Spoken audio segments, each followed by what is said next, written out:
Thinking about characters, and here recently online, which sometimes feels like real life but isn't.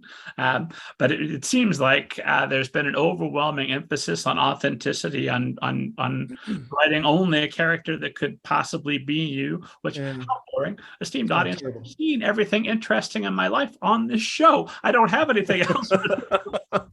Uh, but you have written about a character with mental illness. You've written about an obese teen who goes to Vatso camp, whole trilogy. And based on a conversation, I'm assuming that you don't have much experience having been obese. I mean, what was your poor father? No. Have there been no leftovers?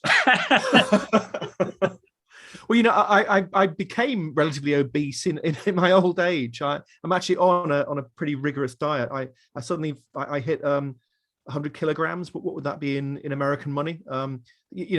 Overweight, and so I've been trying to trim down a bit. I suddenly found that I didn't fit any of my trousers anymore. So it's an economical thing. I had either buy new trousers or lose a few pounds. So we've done that route. But so no, I suppose what most of my characters, as I say, are kind of first person.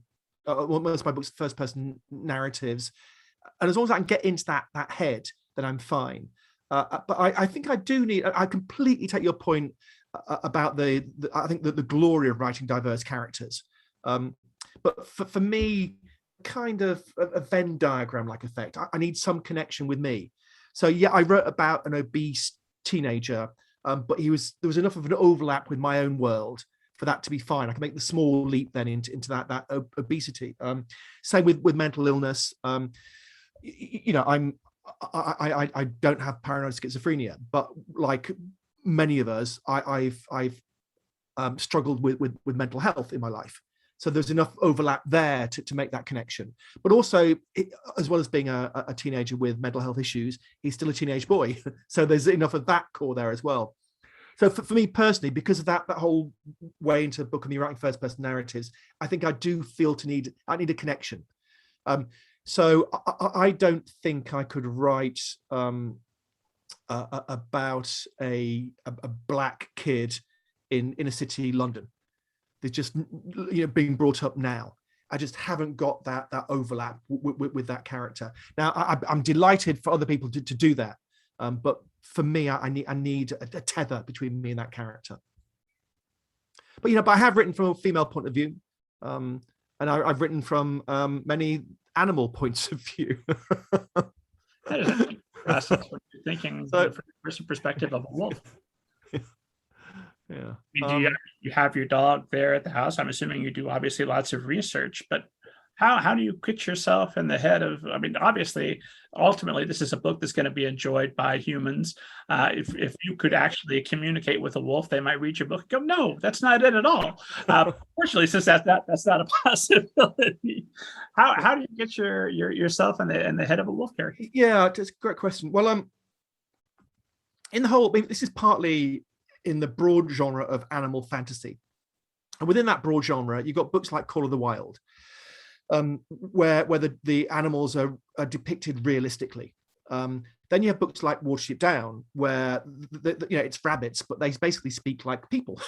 Or a book like Warhorse by Michael Morpurgo, where it's a book I particularly dislike. Is Morpurgo a big writer in America, or it is huge?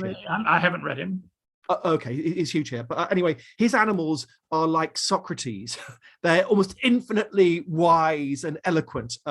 So there's that genre of animal fantasy where the animals are kind of people.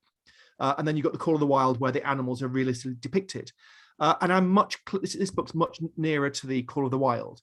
So it's not a first person narrative in the head of the dogs, but it's a close third person. So I follow the dogs very closely. And they don't speak. Other than occasionally I'll translate a bit of dog language into human words. So a word like, stay or no or danger, but they don't speak eloquently, in philosophical kind of terms, the way that some authors have their animals speak and think.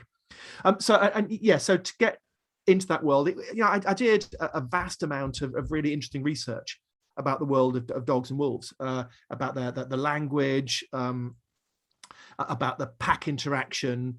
And I really enjoyed that part, that aspect of the research. It was fascinating. Plus, I have a dog, and you know, you love your animal, and you cannot, in some ways, anthropomorphize them, but occasionally you take a step back and study them as animals and watch the exact kind of the interactions between dogs and the different types of body language. So a lot of that went into the book as well. So yeah, so I suppose it's the way I got into the head of the dog was by very closely examining the outside of the dog. So looking at their behavior rather than trying to get their mental processes. But also, having said that, I've tried to avoid anthropomorphizing them.